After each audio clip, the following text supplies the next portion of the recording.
여러분 안녕하세요. 네, 자 지난 시간에 이제 소비자의 선택과 관련된 이야기들을 좀 나눠봤습니다. 소비자가 어떤 곳에서 선택을 한다라고 얘기를 했었죠.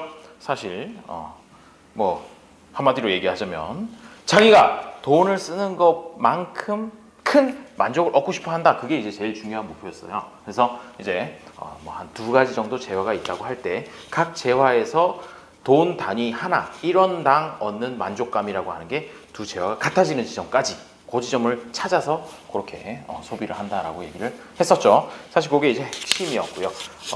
이번 시간에 할 부분은 이제 생산자의 입장에서, 그러니까 주로 이제 기업이 되죠.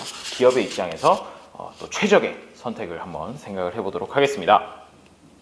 자, 책을 보실 때는 이제 5장, 6장 그렇게 두 장이 될 건데요. 이제 5장부터 보도록 하시죠. 책으로는 128페이지입니다. 일단 제일 먼저 기업에 대해서 얘기를 하고 있군요. 기업이라는 거 왜 생겨났나, 언제 생겨났나, 뭐 그런 얘기가 되겠습니다만은 언제 생겨났는지는 뭐 사실 그렇게 중요하지 않고요. 기업의 존재 의의부터 나오는군요. 왜 사람들은 기업이란 걸 만들었는가, 그 얘기를 먼저 시작을 해보도록 하죠. 사실은 국부론, 제가 좋아하는 아담 스미스라는 양반이 쓴 국부론 책에 보면은 그런 사례가 나와요.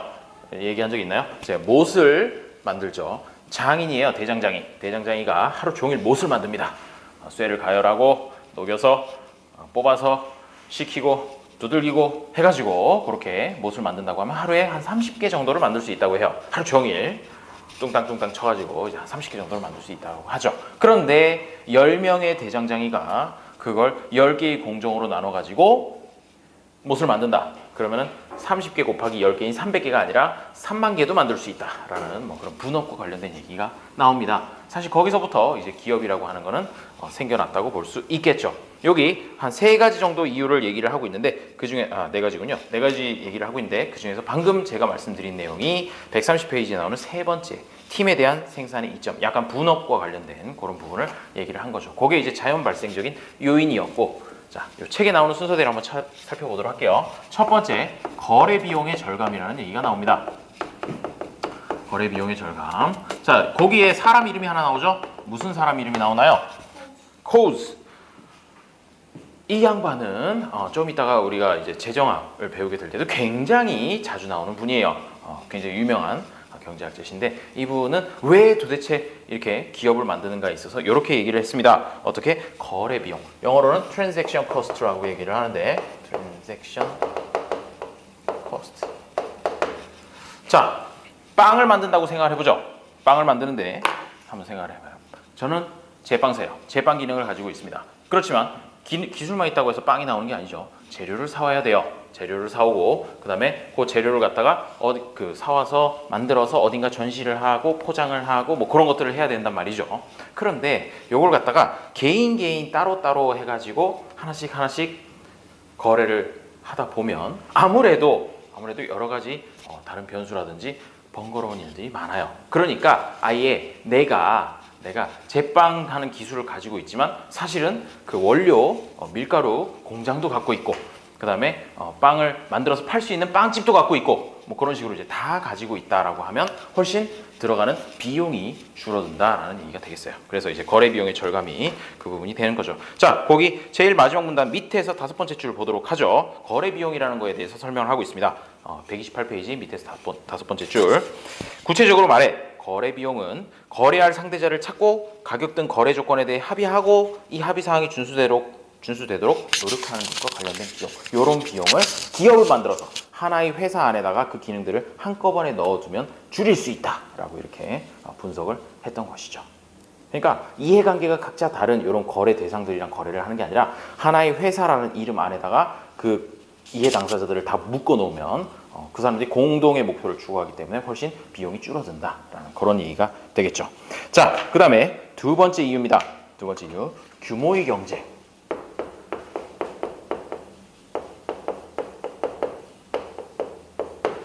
규모의 경제라고 얘기를 하는 건데요. 벌써부터 피곤하신가 봐요. 자, 이코노미 오브 스케일이라고 해서 이코노미 오브 스케일.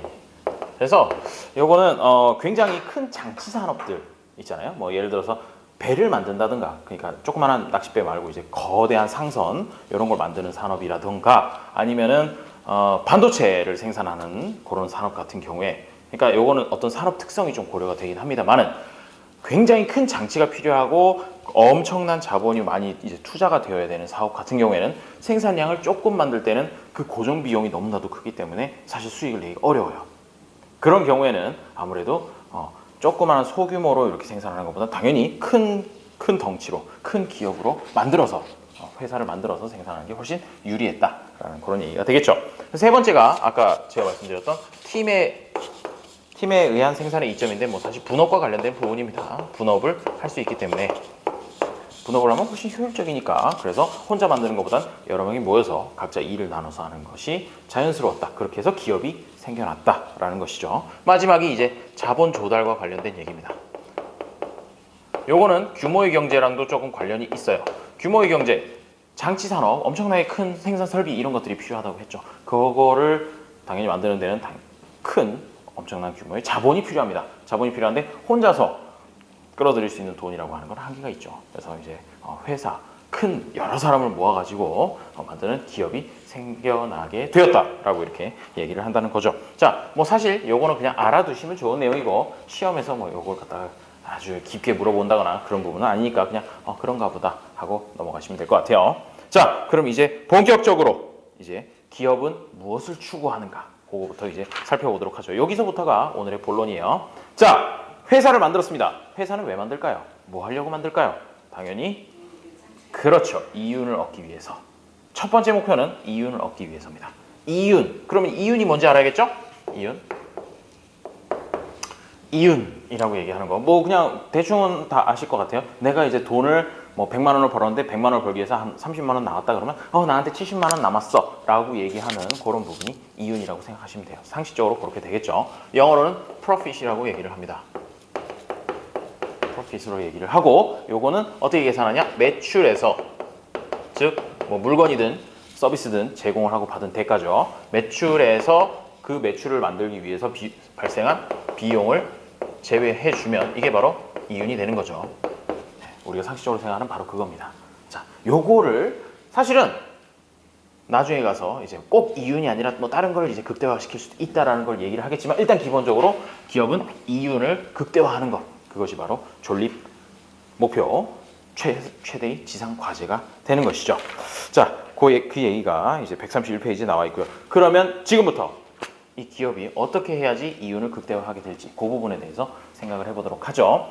제가 수업 첫 부분에 소비자의 선택 행위를 떠올려 보라라고 얘기를 했던 것이 전혀 이제 상관없는 얘기는 아니었고요. 기업 같은 경우에도 소비자의 선택 행위랑 비슷한 논리를 가지고 이야기를 진행을 하게 됩니다. 자, 그러면 소비자의 선택 행위에서 제일 처음 나왔던 이야기가 효용을 높이고 싶어 한다라는, 만족감을 높이고 싶어 한다, 그런 얘기였죠. 기업은 이윤을 높이고 싶어 한다. 그렇게 대치를 해주면 되겠습니다. 대비를 해주고, 그 다음에 소비자는 또 이제 그 다음에 뭐가 나왔어요? 두 가지 재화가 있다고 했을 때 두 가지 재화의 조합 중에서도 나에게 똑같은 만족감을 주는 땡땡땡 곡선이라는 얘기를 했었어요. 자, 무슨 곡선이었죠? 세 글자. 세 글자. 무차별 곡선, 뭐 그런 거. 그렇죠. 지난 시간 수업을 들었어야지 이거 알 수 있는 부분이에요. 자, 여기다 이제 소비자, 기업이라고 하기 좀 그러니까 생산자라고 얘기할게요. 소비자하고 생산자를 이제 비교를 해보자는 얘기가 되겠죠. 자, 소비자는 뭘 추구한다고요? 추구하는 바는 최대의 만족감, 즉 효용 극대화를 추구합니다. 대신에 생산자는 이윤 극대화를 추구하고요. 그 다음에 소비자는 이제 요게 이제 무차별 곡선이라고 해가지고 효용이 동일해지는 점을 갖다가 모은 곡선을 얘기를 했었죠.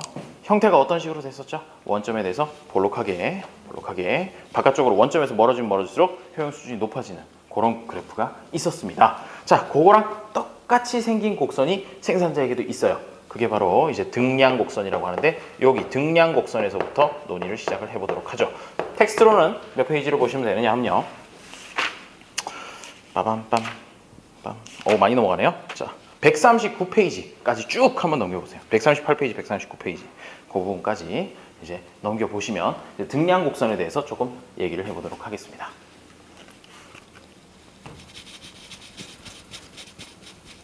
자, 생산자는 물건을 만들기 위해서 두 가지 생산 요소를 이용한다고 가정을 합니다. 두 가지 생산 요소는 일반적으로 무엇을 얘기를 하게 되느냐 하면요, 노동력과 자본, 이렇게 두 가지로 얘기를 하게 되는 거죠. 자, 그러면 노동을 더 투입하면 자본을 대신할 수 있다, 또는 자본을 더 투입하면 노동력을 대신할 수 있다라고 이렇게 두 가지 명제가 있다라고 하면 당연하다라고 생각이 되시나요? 어떤가요? 납득이 되시나요? 방금 제가 얘기한 두 가지. 노동으로 자본을 대신할 수 있다, 자본으로 노동을 대신할 수 있다. 무슨 얘기냐면요, 그 실제 사례를 한번 살펴보도록 하죠. 저희 와이프가 이제 그 음식을 하는 사업을 했었어요. 거기에서 이제 여러 가지 야채들을 다듬어야 했죠. 다듬는데 사람을 써서 그 야채를 매번 다듬을 수도 있고, 아니면 그렇게 되면 이제 뭐 당연히 인건비가 나갔겠죠. 아니면 기계를 하나 들여놔가지고 인건비 대신에 기계에다 넣어서 야채를 다듬는 거예요. 그렇게 되면 초기에 투자 비용, 뭐 자본이 어느 정도 들어갔지만 그 이후에 발생했어야 하는 인건비는 줄일 수 있게 되는 거죠. 그런 사례라고 생각하시면 돼요. 자, 무슨 얘기냐? 물건을 만들 때 노동을 더 많이 투입할 거냐, 자본을 더 많이 투입할 거냐, 요거의 조합에 의해서 생산량이 결정이 될 수 있다라는 얘기가 돼요. 그런데 요걸 한번 생각해 보죠. 아까 그 야채 다듬는 기계에 의해서, 자, 얘가 처음에 이제, 그러니까 요걸 갖다가 요렇게 그래프가 생길지 아니면 요렇게 생길지 그거에 대해서 얘기를 하는 겁니다. 지금 자본이랑 노동을 갖다가 이제 반비례 해가지고 얘네들이 대체가 가능하다고 했으니까 당연히 우하향하는 곡선이 나올 텐데, 요게 노동이 늘어나도 계속해서 효율이 똑같을지, 아니면 여기 자본이 줄어드는데 노동이 늘어나면 늘어날수록 그 효율이 떨어질지에 대해서 한번 생각을 해보도록 하죠. 아까 그 사례에서 조리실이라고 하는 거는 한정적인 공간이에요. 거기에 처음에 한 사람이 들어가서 작업을 할 때 어이구 왜 이렇게 넓어? 그러면서 열심히 이제 축구를 하면서 운동을 일을 할 수 있었겠죠. 그런데 10명이 되고 20명이 되고 하다 보면 그 조리실이라는 공간이 점점 좁게 느껴집니다. 거기에서 사람을 더 투입한다고 하는 것은 오히려 비효율이 발생할 수도 있는 부분이에요. 따라서 노동이든 아니면 자본이든 간에 이 들어가는 투입량이 늘어나면 늘어날수록 추가적인 투입에 대한 효율이 떨어지게 된다는 거죠. 이거 어디서 많이 본 것 같지 않습니까? 생산자에서도, 소비자에서도 뭐가 있었죠? 한 단위를 더 소모를 하는, 더 소비를 하는 데 있어서 얻는 만족감이라고 하는 것, 그게 한계 효용이라는 게 체감한다라고 얘기를 했었죠. 한계 효용 체감. 그거랑 똑같이 여기에서는 생산 요소가 갖는 효율이 점점 체감하게 된다라는 얘기가 나오게 되는 거죠. 자, 거기 보면요, 방금 제가 말씀드린 내용은 어디 있느냐 하면요, 141페이지에 있어요. 쭉쭉쭉 나가죠. 아주 141페이지 보시면 한계기술 대체율 체감의 법칙이라는 얘기가 있습니다. 뭐 용어가 길긴 합니다만은 사실 거기 밑줄도 제가 하나 그어놨어요.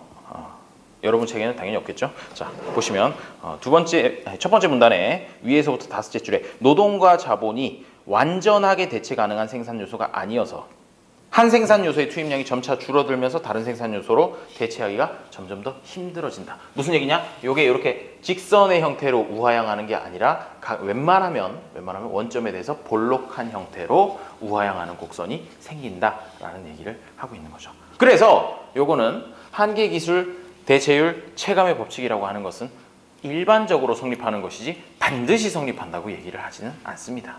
그러니까 특수한 경우에는 이렇게 직선 형태로 나타날 수도 있다는 거죠. 일반적으로 분석할 때는 당연히 원점에 대해서 볼록한 걸 그리지만 그거까지 이제 알아두시면 될 것 같아요. 그러면 일단 직선인 녀석은 지우고 이제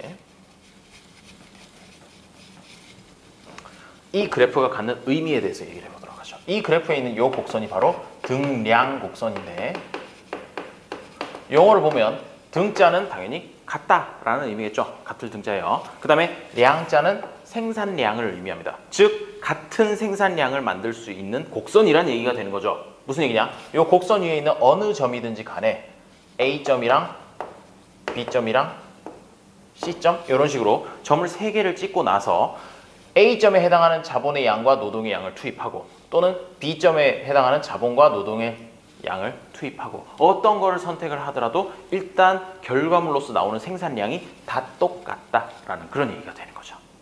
여기까지 이해되시겠나요? 그러니까 형태를 보니까 뭐랑 똑같나요?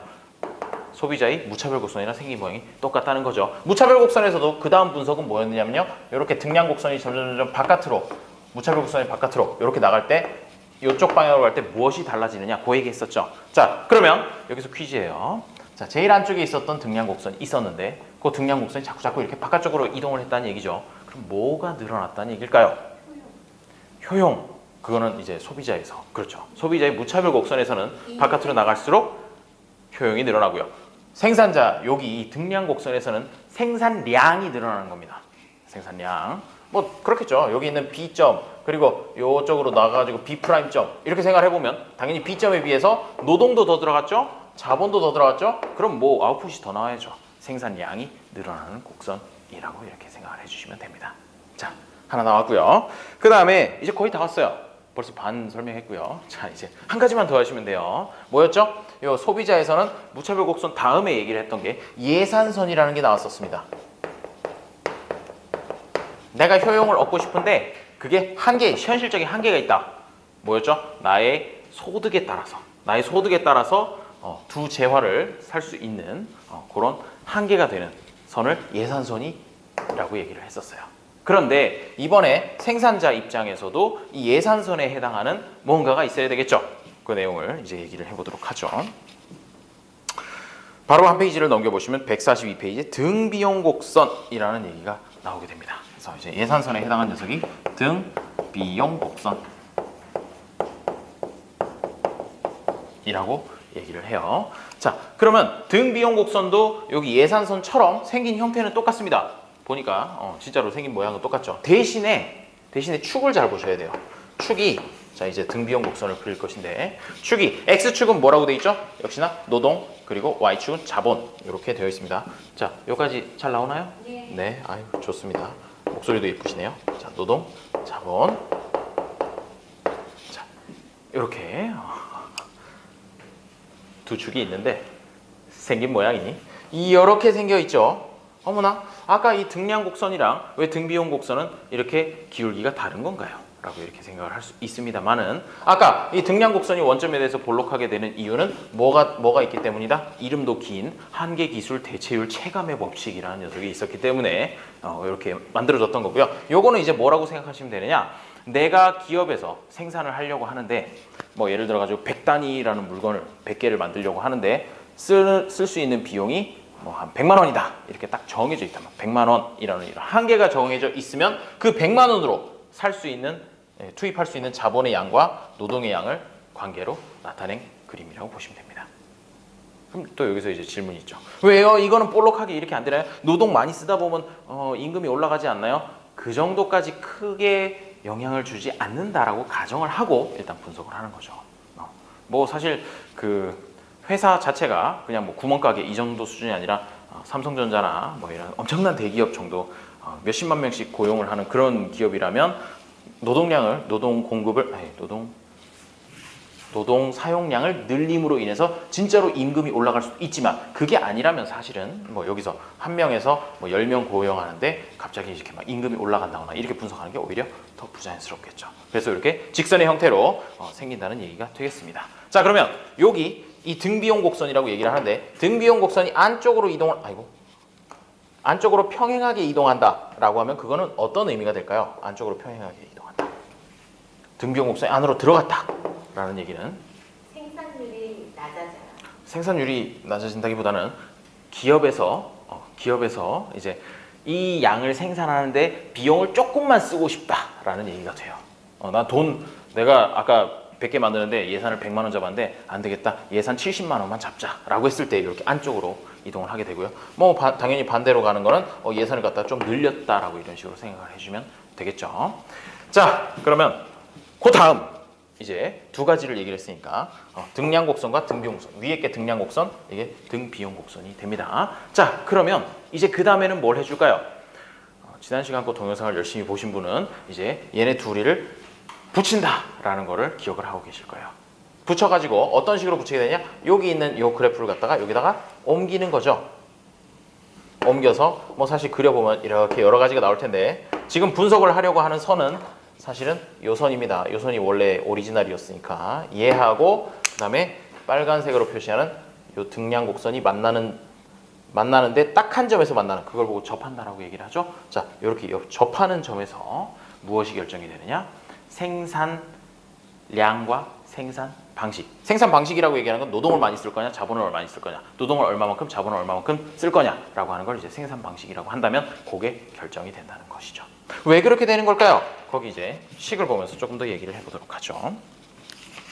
자, 143페이지의 제목을 보면 비용 극소화의 조건. 생산하기 위해 그 생산자의 목표는 이윤 극대화이기 때문에 사실 매출이라고 하는 걸 갖다 생각하기 전에 생산하는 과정에서 비용을 최소화하는 게 제일 유리합니다.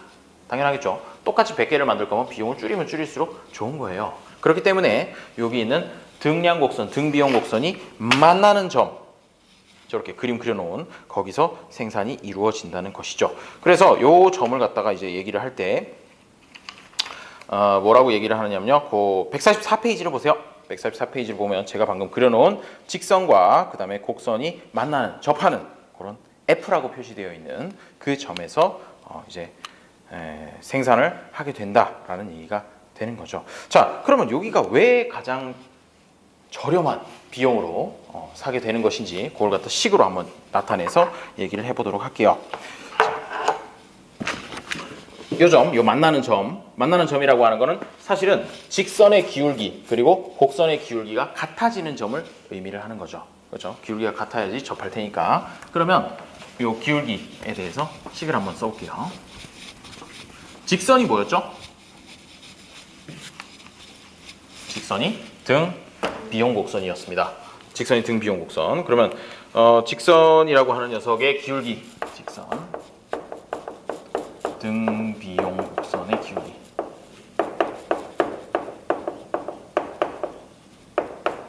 기울기가 거기 나와 있는 V분의 W라고 되어 있는 그 부분입니다.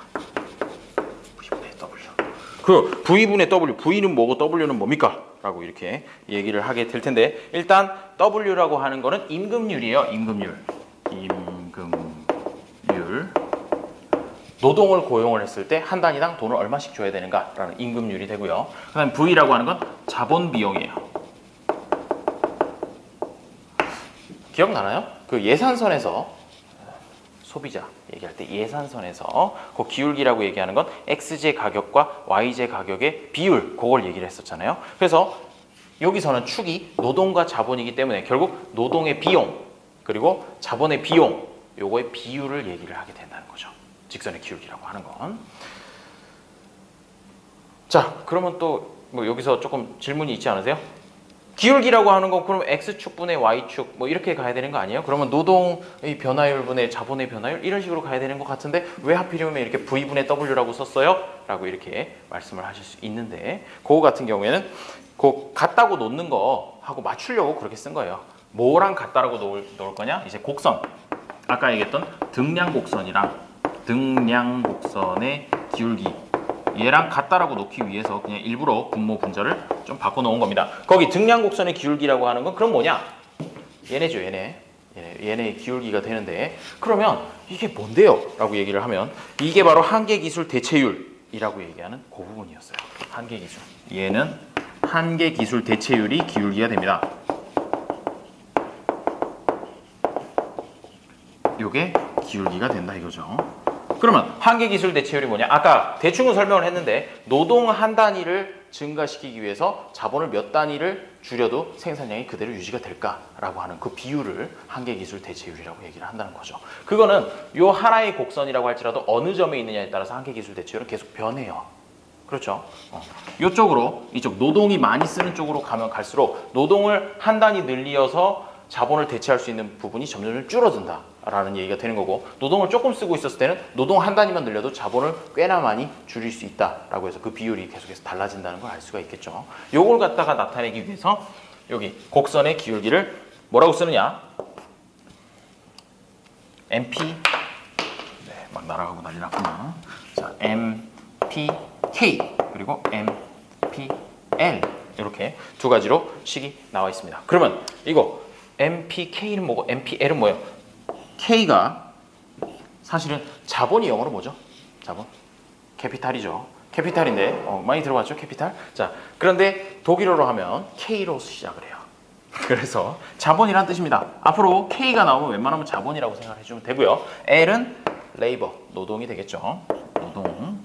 이렇게 꼬리표 해석을 해주고 나면은 이게 뭐냐? 자본 한 단위에 한 개 생산 가능한 양, 그리고 노동 한 단위에 생산 가능한 양, 그 비율이라고 이렇게 두면 된다는 거죠. 그래서 결국 뭐가 되느냐? MPK 분의 MPL이라고 하는 거랑 여기 이제 곡선의 기울기죠. 그리고 직선의 기울기인 V분의 W랑 같아지는 점에서 결정을 해주면 그게 바로 비용이 최소화된다 라고 이렇게 얘기를 하죠. 그러고 나서 그 밑에 식을 갖다 이렇게 이제 자리를 바꿔가지고 W분의 MPL이랑 V분의 MPK가 같다라는 이런 식도 있는데 이게 무슨 의미냐면요. 노동 한 단위를 더 투입할 때 그 늘어나는 생산량을 얘기를 하고요. 그리고 이건 임금률을 얘기를 하는 거죠. 그래서 이게 뭐냐면요. 그러니까 사람한테 100만 원을 줘가지고 한 단위를 더 만들 수 있다. 그리고 자본으로 100만 원을 더 투입하면 한 단위를 더 만들 수 있다. 이런 식으로 그 들어가는 양에 비해서 생산되는 양이 그 비율이 노동이랑 자본이 같아지는 점, 그 지점에서 선택을 하겠다는 거죠. 뭐 사실 소비자하고 생산자하고 논리 자체는 비슷해요. 약간 그런 느낌이 좀 오시면 좋을 것 같네요. 자, 그렇게 해가지고 생산자도 결국 소비자에서 분석했던 거랑 거의 유사하게 그렇게 가게 됩니다. 요거 식 하나 알아두시면 좋을 것 같네요. 이 식은 어떻게 나왔느냐? 등량 곡선 도출하고 등비용 곡선 도출해가지고 둘이 만나는 점은 기울기가 같다라고 해가지고 도출한 그런 식이 되겠죠. 여기까지 보시면 됩니다. 자, 그러면 그 144페이지 제일 마지막에 써 있는 말 하나 밑줄 긋고 5장을 마칠까 해요. 뭔가 날림으로 간 것 같지만 사실 내용은 다 하긴 했어요. 자, 144페이지 제일 아랫줄. 자, 이렇게 정리된 식은 보이십니까? 그 부분 밑줄 하나 그어두세요. 노동의 구입에 지출한 돈 1원당의 한계 생산. 노동에다가 지출한 마지막 1원이 생산량을 늘리는데 일조한 부분만큼 자본의 구입에 지출한 돈 1원당의 한계 생산과 같아야 한다라는 조건. 이 식을 갖다가 그렇게 해석을 할 수 있다는 얘기가 되겠죠. 이 문장만 이해가 된다면 이 단어는 끝난 겁니다. 기업들은 그렇게 해야지 요거 노동이랑 자본을 최적의 조합으로 선택을 한 거라는 얘기가 되겠죠. 자, 일단 그렇게 됩니다. 자, 그런데 지금까지 얘기를 하다 보니까 여기 막 소비자하고 생산자하고 되게 비슷하다 이러면서 막 논의를 진행을 해왔어요. 그래프 모양도 같죠. 그래프 모양도 비슷하고 다 같은데 여기서 약간 좀 뭔가 좀 이상해요. 선생님, 뭐가 이상한가요? 라고 물어보면 이제 보통 이걸 지적합니다. 소비자는요, 지난 시간에 분석을 할 때 그래프 모양을 그릴 때 분명히 XJ YJ 해가지고 뭐 예를 들면 뭐 빵과 고기 이런 식으로 해가지고 물건이었는데 축이 이번에는 노동이랑 자본이에요. 그러면 아예 축이 다른데 이걸 어떻게 비슷하다고 얘기를 할 수 있습니까? 제가 얘기하는 비슷하다는 건 그래프 생긴 모양이 비슷하다는 거죠. 실제로 얘하고 얘를 한꺼번에 딱 합쳐가지고 얘기를 하기 위해서는 축을 좀 바꿔주는 그런 작업이 필요합니다. 그게 바로 다음 장에 나오는 얘기가 되는 거죠. 그래서 지난 시간에 살펴본 건요, XJ, YJ라는 이런 두 가지 재화가 있을 때 선택하는 얘기였고요. 그 다음에 생산자, 오늘 얘기를 한 건 생산자는 이제 내가 목표로 하는 생산량을 만들기 위해서 자본과 노동을 어떤 식으로 조합을 하는 것이 최적인가라는 그런 얘기를 했다는 게 차이고, 요 다음 장 6장에서 얘기를 하는 것은 그러면은 생산자하고 소비자하고 결국 얘네 두 개 따로따로 얘기한 걸 합치면은 어떻게 분석을 할 것이냐, 그 얘기를 하게 되는 것이죠. 그렇게 관계를 좀 정립을 해주시면 좋을 것 같습니다. 자, 그 얘기도 역시 145페이지에 나와요. 145페이지 두 번째 문단 보시면 여기 지금까지 논의한 거는 뭐냐면 아까도 얘기했지만 기업이 최소의 비용으로 생산하는 방법, 그걸 갖다 찾은 겁니다. 자, 그런데 가장 적은 비용으로 생산하는 방법을 찾았다 해서 바로 이윤이 극대화되는 것은 아니다. 당연하겠죠. 비용이 극소화되었다는 것은 이윤 극대화의 필요 조건. 그러니까 이것도 이제 필요 조건, 충분 조건 얘기하는 그 부분인데 필요 조건이 충족되었다는 의미를 가질 뿐 충분 조건을 만족시키는 건 아니라는 얘기죠. 그러니까 여기에다가 추가로 한 가지 조건이 더 필요해요. 그 조건이 다음 장에 나오게 됩니다. 이윤이 극대화되기 위해서는 적절한 상품 생산량의 수준을 선택하는 또 하나의 문제를 풀어야 한다. 현실에서 자주 관찰할 수 있듯이 어떤 기업이 너무 많거나 적은 제품을 생산함으로써 이윤을 극대화하는데 실패한 사례도 있다라는 얘기가 되겠죠. 자, 그러면 우리 그 다음 단어로 넘어가서 그러면 자, 최적의 조합으로 생산을 하는데 100개 생산하는 게 좋은지 200개 생산하는 게 좋은지 그거에 대해서 이제 어떻게 하는지 알아보도록 하죠. 쉬는 시간 없이 바로 그냥 넘어가도록 할게요. 한 35분 정도 떠들었네요. 자, 6장입니다. 생산 비용과 이윤 극대화라는 얘기가 나오게 되죠. 자, 넘겨보십니다. 넘겨보시면 148페이지부터 이제 비용의 개념 얘기가 나오게 됩니다. 자, 비용의 개념 얘기는 첫 시간, 우리 처음 수업 시간에 어느 정도 얘기를 했어요. 그때 기회비용이니 매몰비용이니 이런 이야기 했었죠. 기억나십니까? 기억이 나셔야 돼요. 기회비용, 매몰비용 그런 얘기에 대해서 조금 더 자세하게 얘기를 하고 있는데 사실 첫 시간에 워낙 자세하게 저희는 다루었기 때문에 이 부분에서 다시 얘기할 필요는 없는 것 같아요. 그래서 그 부분은 내용만 조금씩 보고 가도록 하죠. 자, 149페이지에 있는 그림을 한번 보세요. 149페이지에 있는 그림을 보시면 위에 총수입 그리고 뭐 이제 기회비용 해가지고 그림이 그려져 있습니다. 총수입이라고 얘기를 하는 거는 일단 회계적으로 실제로 돈이 들어오는데 그 장부상에 기록되는 숫자를 얘기를 하는 거죠. 회계적 비용. 그 다음에 회계상의 이윤. 이 두 가지를 합쳐가지고 총수입이라고 얘기를 해요. 정확히는 총수입을 두 부분으로 나눌 수 있다는 거죠. 물건을 팔아서 들어오는 돈이 이따만큼이 있었어요. 이따만큼 있었을 때는 그렇게 두 개로 쪼개는 게 몰라요. 그냥 레비뉴, 매출, 끝. 이렇게 돼 있는 상태입니다. 그러고 나서 이제 분석을 하겠죠. 분석을 하는 거는 일단 회계적으로 들어간 비용이 있고요. 그 다음에 옆에 뭐 붙어 있는 게 뭐가 붙어 있어요? 암묵적 비용 이런 것도 붙어 있죠. 암묵적 비용, 회계적 비용 이렇게 두 가지가 쌓입니다. 자, 위쪽은 매출, 아래쪽은 비용. 그래서 이걸 암묵적 비용까지 다 고려를 해서 합친 길이가 있을 때 그 길이에 맞춰가지고 쭉 올라가서 잘라버리면 이만큼은 매출에서 빼줘야 되는, 이윤을 구하기 위해서는 빼줘야 되는 부분이 된다라고 해가지고 잘라서 회계비용이라고 얘기를 한 거예요. 이따만큼은. 정확히는 잘못 얘기했군요. 자, 회계비용은 요까지고 그 다음에 요 넘어서는 부분 빨간색으로 칠한 요 부분이 회계상 이윤이 된다는 거죠. 회계상 이윤이 되는 거고, 근데 사실 경제학에서 따지는 건 회계상 이윤이 별로 관심이 없어요. 회계학자 또는 회계사들이 이 회계상 이윤 빨간색 부분을 궁금해하는 거고, 경제학자들이 관심 있는 부분은 저는 이제 경제학자니까 그래서 이렇게 잘랐어요. 암묵적 비용까지 다 빼고 그 다음에 나머지 남는 부분 더 적어졌죠? 파란색 여기 있다. 요만큼이 바로 경제적 이윤이 된다는 거죠.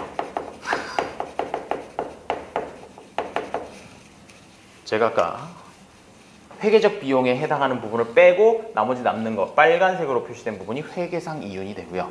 회계상 이윤이 되고 거기서 암묵적 비용, 기회비용에 해당하는 부분까지도 더 빼고 남은 부분이 경제적 이윤이 된다는 얘기가 됩니다. 요거는 가끔씩 이제 문제에도 물어보기도 해요. 회계상 이윤은 얼마인데 경제적 이윤은 얼마냐? 이렇게 해서 그 두 개의 차이는 사실은 암묵적 비용만큼 차이가 난다는 얘기가 되겠죠. 예를 들어 볼게요. 이해가 필요할 것 같아요. 자, 제가 열심히 회사를 제조업을 해가지고 1,000만 원의 매출을 얻었습니다. 그런데 회계적으로 비용을 계상할 수 있는 거를 갖다 다 모았더니 700만 원이래요. 뭐 재료 사오고 인건비 나가고 뭐하고 해가지고 700만 원이 됐다. 그러면은 저는 법인세라고 하는 걸 뭐를 베이스로 해가지고 낼까요? 당연히 1,000만 원에서 700만 원을 뺀 거에 대해서 세율을 뭐 계산을 해가지고 법인세를 내겠죠. 이게 바로 회계상 이윤이라고 얘기를 해요. 회계학적으로 인정되는. 그런데 그 회계적 비용이라고 하는 게 모든 비용이 다 들어가 있는 거 아니에요. 그러니까 예를 들어서 여기 들어가는 암묵적 비용의 대표적인 건 그런 거죠. 내가 이 1,000만 원을 만들기 위해 가지고 이미 그 다른 대안을 선택하지 않음으로써 포기하게 된 것의 가치. 기회비용 있잖아요. 기회비용. 내가 어떤 선택을 하기 위해서 포기한 것들 중에 가장 가치가 큰 녀석의 그 가치, 그게 이제 기회비용이죠. 그거는 회계적으로는 반영할 방법이 없는 거예요.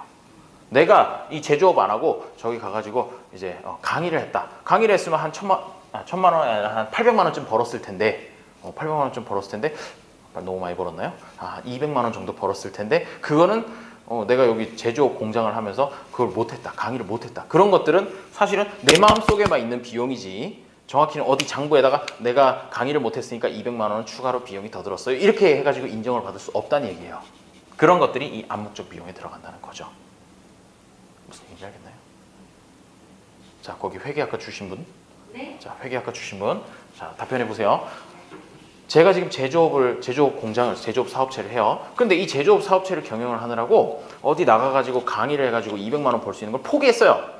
포기하고 지금 1000만 원에 매출해서 비용이 700만 원이 발생을 했다는 거죠. 그러면 내가 내야 될 사실은 세금과 관련되는 부분은 당연히 회계상 이윤에 대해서 세금을 내는 거기 때문에 1000만 원에서 700만 원을 빼서 300만 원 부분에 대해서 세금을 냅니다. 맞습니까? 네. 그렇죠. 그런데 그러면 내가 포기한 200만 원의 가치는 어떻게 해야 되는 거냐라는 그런 얘기가 되는 거예요. 그러니까 여기서 지금 얘기하는 경제적 이윤이라고 얘기하는 거는 제가 공장을 하면서 1000만 원에서 700만 원을 빼서 300만 원을 벌었는데 300만 원이 중요한 게 아니라 이걸 아예 안 했으면, 아예 이걸 전혀 생각을 안 하고 강의만 했으면 200만 원을 벌었다. 그러면 내가 여기서 벌은 300만 원에서 그 다른 거 해가지고 벌 수 있었던 200만 원이라는 걸 빼가지고 실질적으로 내가 선택할 수 있었던 차선의 대안에 비해서 이 선택을 함으로써 더 벌은 100만 원이 바로 경제적 이윤이 된다는 얘기가 되겠습니다. 그런데 그러면 경제적 이윤은 이건 어디다 갖다 써먹나요? 사실 우리 일상생활에서 이런 걸 계산을 해가지고 판단을 하는 사람은 없어요. 그냥 이론적으로 정말로 합리적인 사람이라면 이런 식으로 해서 판단을 하지 않겠느냐라는 그런 개념이 되는 거죠. 자, 그렇게 일단 생각해 주시면 될 것 같아요.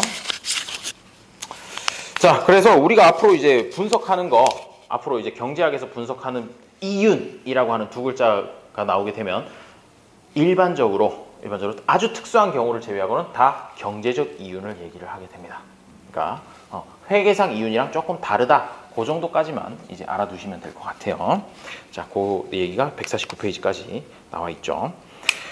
거기 이제 기회비용 관련된 얘기고, 다음에 이제 매몰비용 관련된 얘기 첫 시간에 또 열심히 했었습니다. 무슨 뭐 영화표가 저 환불이 되니 안 되니 뭐 이런 얘기를 막 했었죠. 그래서 합리적인 선택을 하기 위해서 매몰비용을 고려하면 안 된다. 요 한 문장만 딱 기억을 해두시면 되는 거죠.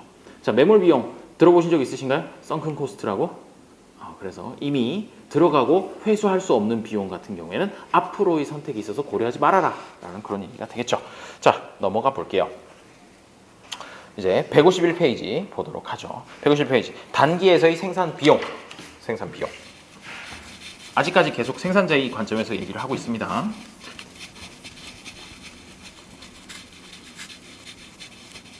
이 제조업의 예를 다시 들어가 보도록 하죠. 자, 아까 회계적 비용이 700만 원이 존재를 한다라고 얘기를 했는데 이 회계적 비용이라고 하는 거를 찬찬히 살펴보면 사실은 크게 두 가지로 나눌 수가 있습니다. 어떻게 나눌 수 있냐? 고정 비용과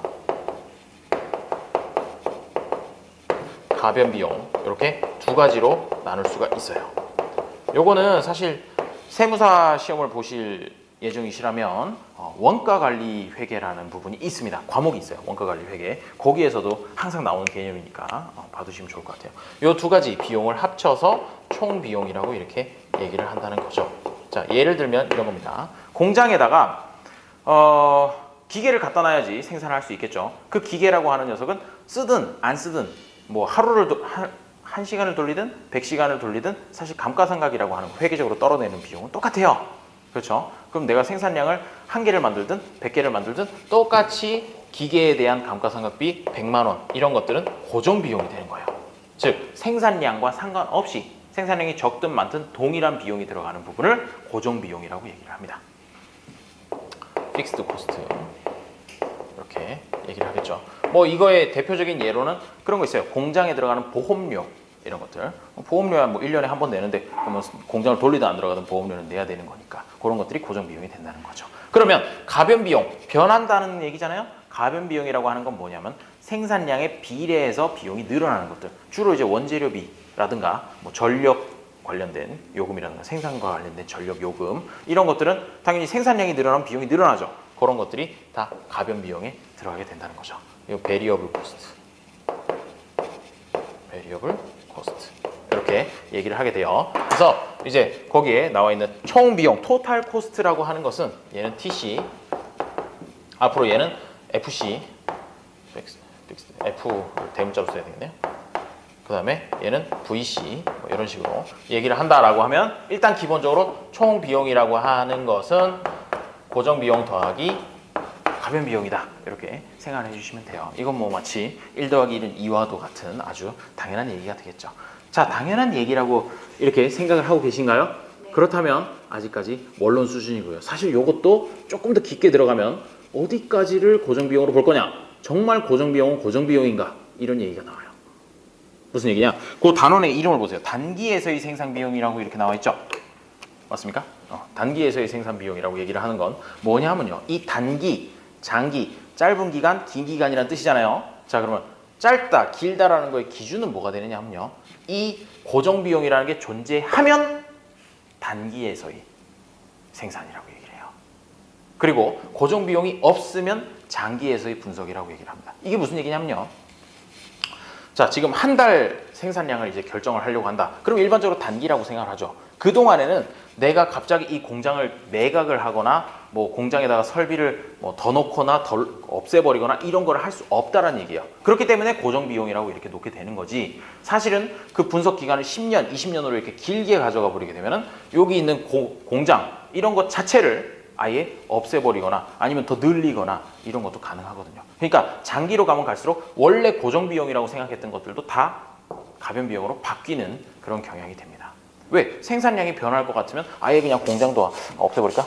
하나 더 늘릴까? 이런 것도 선택 가능한 부분이 되기 때문에 그렇다는 얘기예요. 그래서 단기에서의 생산 비용이라고 얘기하는 건 고정 비용이 존재를 한다라고 이렇게 생각을 해주시면 됩니다. 자, 거기 뭐 이제 고정 비용이 어떻고 과변 비용이 어떻고 총 비용이 어떻고 이런 얘기들을 하고 있죠. 자, 여기 식도 중간에 하나 나와 있습니다. 자, 우리는 단기에서의 생산 비용 분석부터 먼저 해보도록 하겠어요. 자, 그럼 한 페이지를 넘겨보시면 152페이지에 이제 한계 비용과 평균 비용이라는 얘기가 나와요. 그러면 한계 비용이라고 하는 건 마지널 코스트라고 이렇게 얘기하면 되겠죠. 역시 한계가 마지널이라는 얘기는 5번째 하고 있는 것 같아요. 자, 마지널 코스트라고 하는 거는 그러면 어떻게 될 것이냐? 의미하는 바는 일단 한계 비용이라고 하는 건 한 단위를 더 생산하는 데 들어가는 비용이에요. 그렇죠? 한 단위를 더 생산하는데 들어가는 비용 이렇게 얘기를 하고요. 그 다음에 평균 비용이라는 거, 평균 비용, 에버리지 코스트, AC 이렇게 해가지고 여기 이제 한계 비용이 되고, 그다음에 이게 평균 비용이 됩니다. 그러면 이거는 무슨 얘기가 되느냐? 자, 현재까지 100단위를 생산을 했어요. 100단위를 생산을 했는데 한 단위를 추가, 플러스 한 단위 만드는데 들어가는 돈이 얼마냐라고 얘기하는 게 한계 비용. 그 다음에 100단위를 만들어, 숫자를 아예 얘기를 할게요. 100단위를 만드는데 지금까지 1억이 들어갔어요. 그런데 한 단위를 더 만드는데 들어가는 돈이 110만 원이다. 이런 식으로 주어지는 그거. 한 단위 더 만들 때 110만 원 더 들어가요 라고 하는 게 한계 비용. 그 다음에 1억에다 110만 원, 계산하기도 참. 자, 1억에다가 110만 원을 이만큼이죠? 100한 단위로 나누면 이렇게 계산한 게 바로 평균 비용이 된다는 얘기죠. 그래요. 이렇게 일단 생각을 해주시고, 그렇게 되면 얘가 어떤 식의 그래프가 나올까라는 얘기가 되는 거죠. 자, 그게 이제 152페이지에 나와 있습니다. 총 비용, 한계 비용, 평균 비용 이런 걸 갖다가 이제 한번 그림을 그려보도록 하죠. 위에다가 그릴게요. 자, 축은 뭐가 되느냐? X축은 생산량, Y축은 비용 이렇게 되겠죠. 자, 총 비용의 그래프를 그려볼 건데, 총 비용을 그리려면 당연히 고정 비용과 가변 비용을 합해서 그런 형태로 나와야 돼요. 그러면 일단 고정 비용이라고 하는 건 생산량에 관계가 있다고 했나요? 없다고 그랬나요? 없다고 했죠. 따라서 고정 비용 FC 그래프는 이렇게 일직선으로 나타나게 됩니다. 되겠나요? 그 다음에 이제 가변 비용이라고 하는 건 생산량이랑 관련이 있다라고 얘기를 했었죠. 생산량이랑 관련이 있으니까 가변 비용이 올라가게 되는데, 뭐 일반적으로는 0에서부터 시작해서 생산 안 하면 비용이 안 될 테니까 0에서부터 시작해가지고 우상향하는 그래프로 그리게 됩니다. 그렇게 되면 얘가 FC하고 VC를 더해서 그리게 되면 어떻게 될까요? 요거 VC하고 기울기는 똑같이 FC 하는 데서부터 시작해서 이렇게 올라가는 녀석이 TC다.